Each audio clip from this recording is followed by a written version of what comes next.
welcome to this week's Friday Waffle. No, I'm not going to be a spec wearer permanently. I've just had a shower.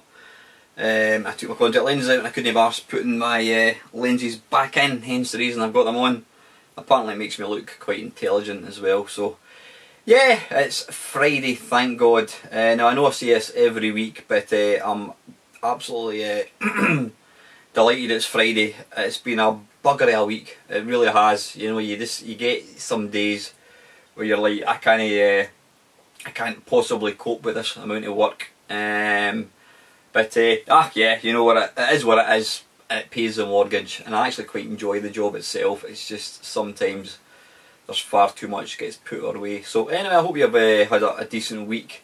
What have I been doing when I've not been working? Now you probably can't tell, hopefully you might be able to tell, I'm back out running. I've been running for the last couple of weeks. It's great to be back, it really is. I mean, this year, really down to the job actually, this year running wise, the wheels came off big style, culminating and we're not doing the West Highland Way, not finishing it, the race in June. And then I took a sort of self-imposed break from running. I just wasn't enjoying it at all. So I didn't run for about 2-3 months. Now I wouldn't class myself as ever being fat, but you know, compared to what I was when I was running, and I don't like being that. I've always been the type of person to keep fit. Yeah, so I've been back out running. I was out tonight, did a 10k, came back, had a shower, took the dogs for a walk. So yeah, Friday.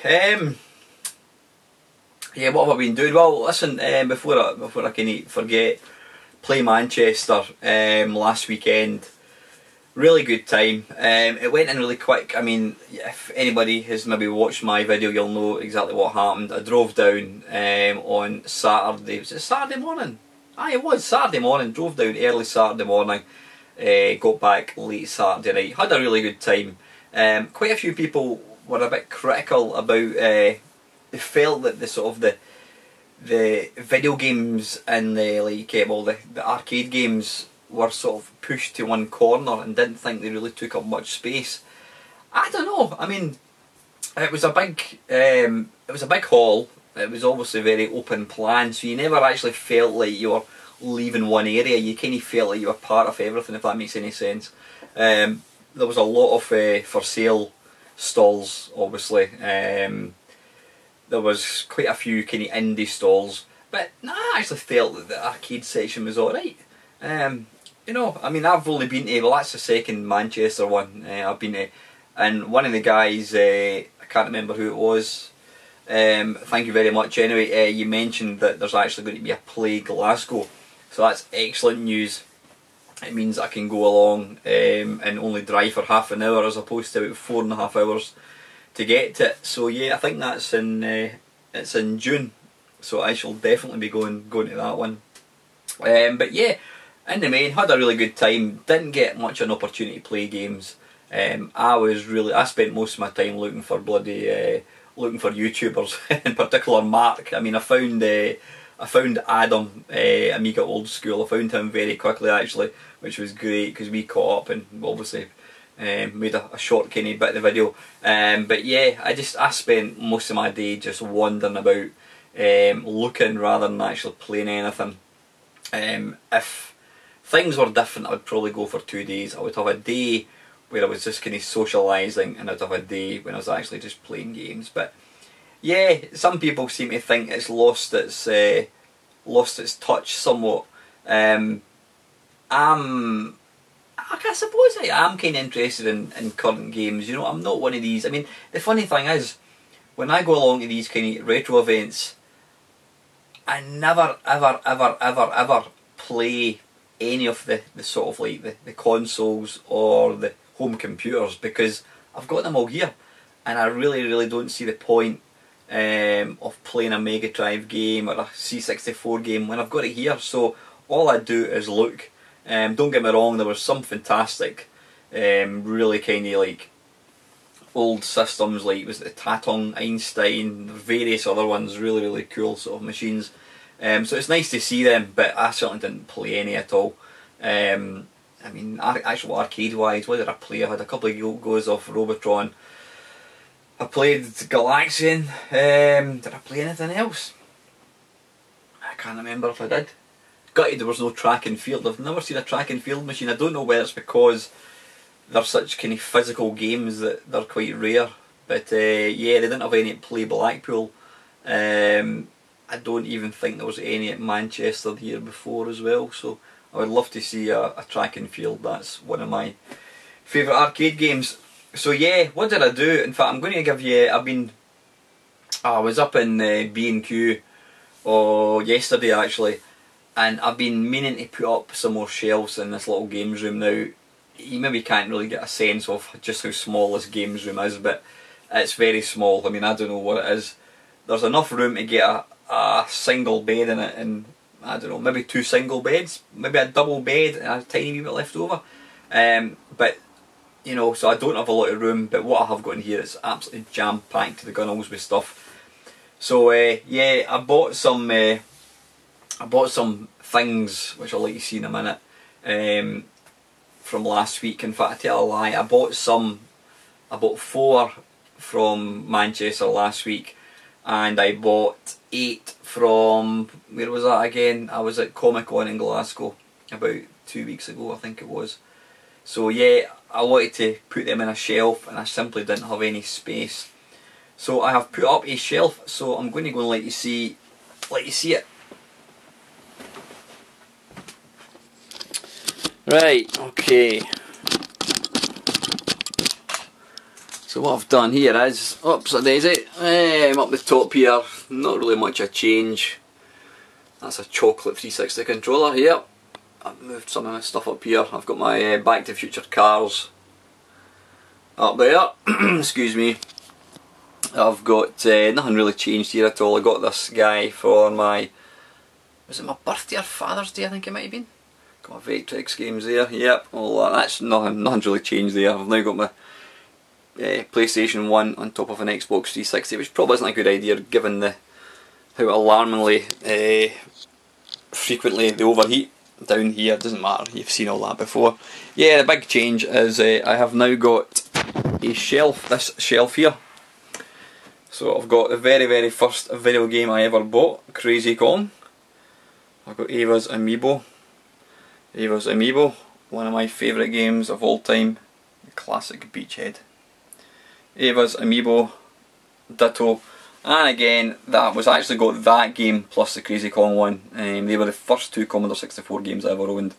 Moving up, I've just, yeah, you can see there I've got all my Xbox games, and I've got Wii U, and I've got all the sort of PlayStation 2, all the Master System games, Master System, PS3, it's a Neo Geo Pocket, there's a Game Gear up there. Yeah, what's that? That's my Pandora, Nintendo Game Pocket, Vita, DS, yeah, Game Boy Advance, yeah, Game Boy, blah blah blah. Yeah, now these are the things that I bought. Now I never thought I'd actually buy these, but one of my mates had a couple and I thought they're pretty cool. And it is these things.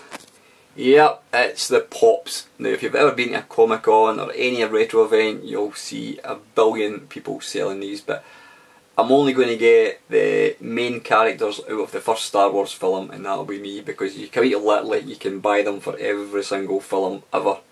So we've got old Tusken Raider, we have got C-3PO, and I'll just move it a wee bit.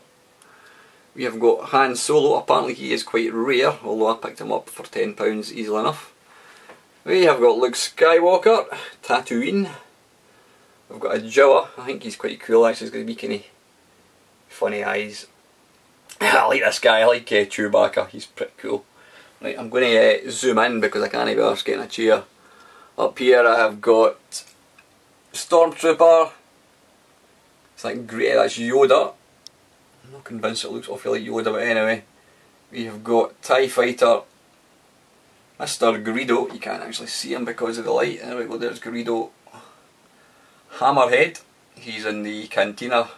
And Mr. Vader himself. Oops, hang on, I'll move around without spilling my tea. Can you see that? Darth Vader. Yeah, so that's my shelf. I mean, that's me now standing right back against the back wall, so you can see I've got a fair bit of stuff. I could really do with putting shelves along here, but the problem is that shelf there will not fit along there. I need to kind of cut it to size, and the problem I've got is the door is there, so that would kind of catch. But I've got all this space here. I could really sort of try and put some shelves up. But yeah, I'm quite proud of my wee collection. Yeah, right, back in a tick. Yeah, so I've only got one thing to talk about, and it's my wife was asking, it's my birthday on Monday, so please put all checks to Alan Stewart. Quite happy with that. PayPal, anything at all, everything's appreciated, thank you very much. Yeah, it's my birthday on Monday, and my wife was asking what I wanted. Now, I've always fancied one of these GoPro things, which is basically a little video camera you can stick on your head or on your bike. Now, I did buy myself a new bike, so I thought that would be ideal. Apparently, I've been recommended to get one when you're on a bike, because a lot of car drivers, there's a lot of car drivers out there who quite simply don't give two monkeys if you're on a bike. You know, they really don't care. But apparently if they see a camera on your head, they're more likely I should say, to can you give you a wide berth, because they think, well, you're going to be recording this, and if they were to knock you over, then chances are there's going to be some video evidence of it happening. But I didn't get it for that reason, but that's kind of part of it. So yeah, I was asking, I didn't want to spend £300 on one, so I was asking if any of my mates had one for about £100, if they could recommend it. So one of my mates, excuse me, he recommended this one. I can't even remember the name of it. Excuse me, he recommended this one. So I went on to Amazon, and sure enough, there was this one. It was £90, I think it was. So then just before I was about to add it to the, in fact I tell a lie, I actually bought it. I actually placed order. Then I was just googling it. I wanted to do a kind of read reviews of it, and lo and behold, here's this very model for, was it £55? So I went to the website of this company, and they were doing the latest model, which was like one up from the one I'd ordered, for 80. So they were doing the latest model for £10 less than Amazon were doing the original model. So I contacted Amazon, cancelled the order, which they did no problem, placed the order with this company. So about 3 or 4 days went by, and I thought, wait a minute, I've not had any confirmation. I got a confirmation email to say that the order had been placed, but I hadn't had any email to say it had been dispatched or anything. So I started googling them, and within about 10 minutes my heart sunk. The number of reviews saying that they're out and out cowboys, don't buy from them, they don't send you the stuff, you know, you can't get in touch with them. I quickly realised I'd made a big mistake. So I emailed them. In fact, I didn't email them. They've got a well, they call it a ticket system. You basically send an internal email.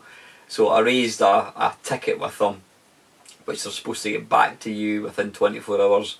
So I left it a day, didn't hear. So they've got an online chat thing, which is apparently only for new orders. But I thought, well, bollocks to this, you know, they're not getting back in touch with me for the, you know, to let me know about the order. So I waited and waited and waited and waited, and I think I waited about 3/4 of an hour, and nobody answered the chat thing. Then I think, I don't know what I done, I went away for about an hour or so, came back, and lo and behold, somebody had kind of said, can I help you? And then by the time, of course, I got to it disappeared.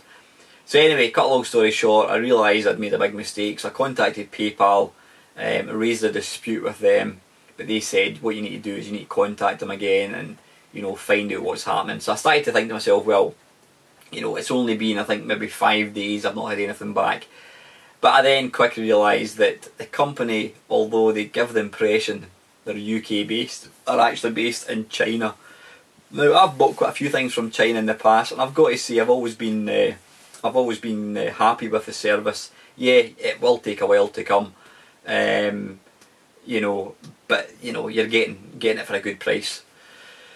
So anyway, I thought, right, okay, you know, I really started to accept that I'd been stung badly. But lo and behold, was it yesterday, I got an email to say that it's now been dispatched. So if it could well take another bloody fortnight to come here, you know, depending on how they're actually going to post it. I certainly don't expect to get it quick. And what turns up, I have no idea. But yeah, it's one of these situations where, you know, what did I actually say? What did I say in my thing here? When prices seem too good to be true.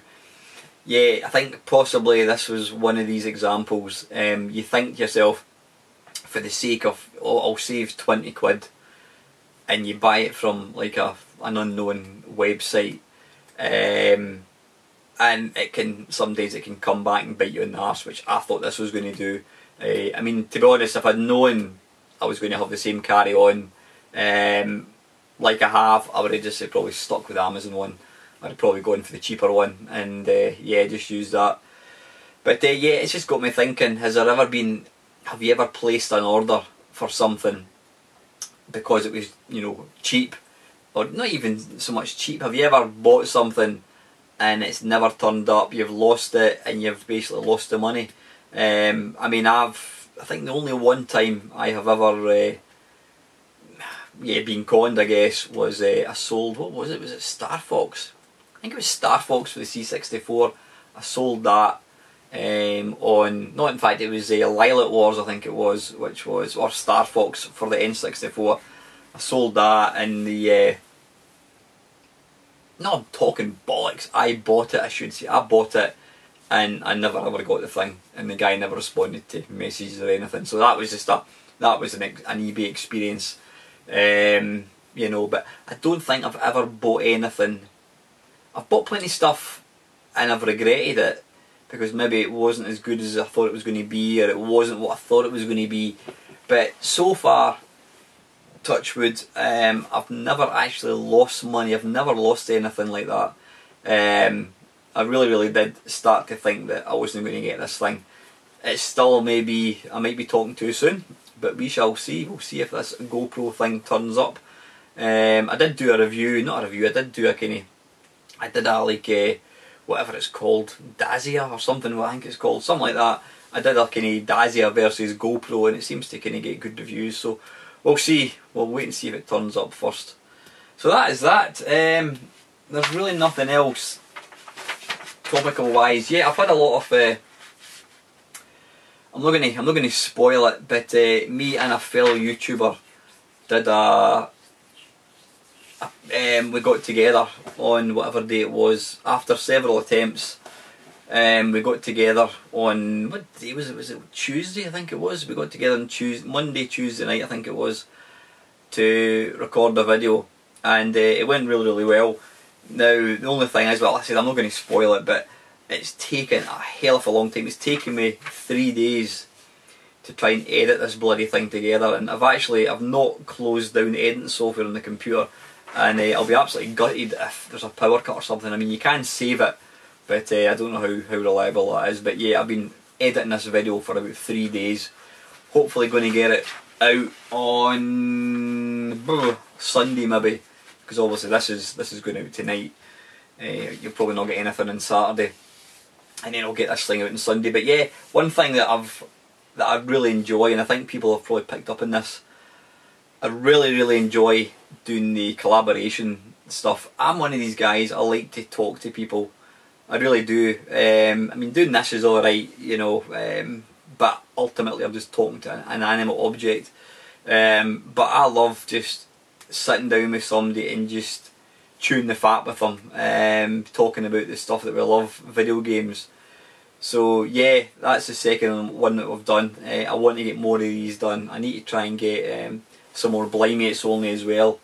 But it's just trying to find the time to actually sit down with these guys. I keep meaning to sit down with John Studley. John was actually on holiday 2 weeks ago, so I did say I was going to give him a shout. That's why he wasn't at playing Manchester. Well, he's done the Pac-Man thing, so there's no reason for him to go for Pac-Man. But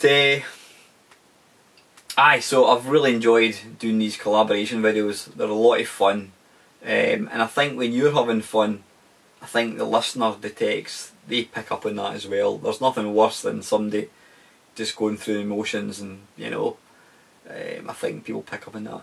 Interestingly, now I don't know whether it's Jamie Williamson was telling me that he had he didn't do it, but YouTube unsubscribed him to my channel, and he noticed that, so he's kind of resubscribed. But what's interesting, all this week up until tonight, I think it's since the last week, for 7 days, my subscriber level was stuck at 423. Now I've never known it to stick. It usually goes up or down, but it was just stuck rigid, and it's just with Jamie mentioning about the fact that it unsubscribed him. I'm wondering if there was maybe some kind of flaw in YouTube. I don't know, maybe it's just me, you know, it's quite possible that there was no change in my subscriber levels, but it has gone up to 424 today, so it seems to be kind of working again. But yeah, anyway, listen, that is all I've got to talk about. I've just got one question, one huge paragraph from the ever reliable Mr. Down the Rabbit Hole. Thank you very much, Kevin. Always appreciate you taking time to do that, especially when you could probably use some of the topics in your own videos, but it's always nice for you to take the time to do that. Hi Alan, I loved seeing your footage from Play Expo Manchester, and as you read this on Friday, I will be travelling to Portland, Oregon to attend the Retro Gaming Expo. It thrills me to see video games being celebrated at these events. My question is as follows. I witnessed the crash of 1983 when arcades began shutting down and shops dumped ColecoVision cartridges into bargain bins. I remember when games were considered a fad like hula hoops or pet rocks. Pet rocks? What the hell are pet rocks? Was it me? I'm not conscious, I'm not aware of pet rocks. Nah, I know what a hula hoop is. It's these little sort of potato crisp things with salt in them. Ah, the ones that you kind of put around your waist, right, got you. Pet rocks, no, you need to fill in, Kevin, you need to tell me what pet rocks are. It's not maybe it's just me, but I don't recall them at all. Yeah, I remember when, I recall companies like Atari declaring they only made computer systems, not video games. Do you find it ironic, I should say, to see crowds show up to current day events such as Play Expo? Does seeing modern companies selling video game memorabilia strike you as a strange thing to witness? It does for me, I beg your pardon. Or were things in the UK different in the early 80s? Were you all spared from the crash of 1983? That's an interesting thing, Kevin. You know, they talk about the crash of 1983. I don't think in the UK we didn't really witness the crash. I mean, you're saying there, I think was 1983 when I'm not even considering I'm a video game fan and all of the history. I'm not exactly sure what caused the crash. I know, like, you know, the Vex. Well, you're saying there, ColecoVision wasn't selling the, what do you call it, the Vectrex. It kind of fell in its arse. That's why it kind of sold so few systems. Yeah, so it seemed to be in America that the crash really hit. But in the UK, 1983, I would say was actually a really exciting time in video games. You know, 1983 would be sort of when the Spectrum, the ZX Spectrum 16K, you had your VIC-20, you had the Acorn Atom, you had the Electron, you had the Commodore VIC-20, you had the Atari 400, although the 400 really wasn't Atari never really sold that many in the UK. You had the Dragon 32. So 1983 was a really popular year for video games. So yeah, you know, and it only got bigger and bigger and bigger. So yeah, in the UK, we really didn't seem to get affected with the crash. It always used to kind of strike me as a bit strange until I realised that it never affected the UK. You would read all these books and articles about the crash, the video game crash, and I always thought, well, that's when I got into video systems. So yeah, it didn't really seem to affect us at all, Kev, in the UK. That was probably when, I would say, when things really started to take off. So yeah, And what you're saying here again about excuse me, the call comes like Atari. Do you find it ironic to see crowds show up to current day events? I wouldn't say I find it ironic. I find it's great that there's to go to these kind of events, you know, and you see all these old systems, these old video games, and you know, you see young kids playing them and enjoying them. I mean, my mate, well, Tony Temple, he was there with his son, and you know, Tony said that his son had an absolute blast just playing all these old systems. It lets the younger generations see what all the fuss was about, and it makes them realise that, you know, games don't have to look like Call of Duty or be online to be a lot of fun, and it's great when you see kids, not even just kids. It's great just when you see all these classic games, you know, still getting the love that they deserve, because, you know, a classic game in 1983 is a classic game now. You know, don't get me wrong, there's some games that I liked back in the day and I'd probably look at them now and think they've not aged well at all. Yeah, so I mean, I don't find it ironic. I just think that it gives me a wee kind of warm fuzzy glow in my tummy. Just seeing modern companies selling video game memorabilia strike you as a different. I'm not quite sure what you're saying here, Kev. Does seeing modern companies selling video game memorabilia strike you as a strange thing to witness? Well, I think when you say modern companies, yeah, I mean companies like stalls selling Atari stuff and that. At the end of the day, a lot of these companies are not interested in what they're actually selling. They're selling it because they know it makes money. It's like all these things I've just showed you, these pop character things. You know, there is definitely a demand, there's definitely an uprising of people into all these classic video games and films and Doctor Who and Star Wars, and you know, a lot of the people, I would say probably the biggest percentage of these people are probably guys about my age, maybe a wee bit younger, a bit older, and it's guys with disposable income. So you know, it's a bit of a cash cow for these companies. They think, well, if we can get all these things out, they're going to make plenty of money.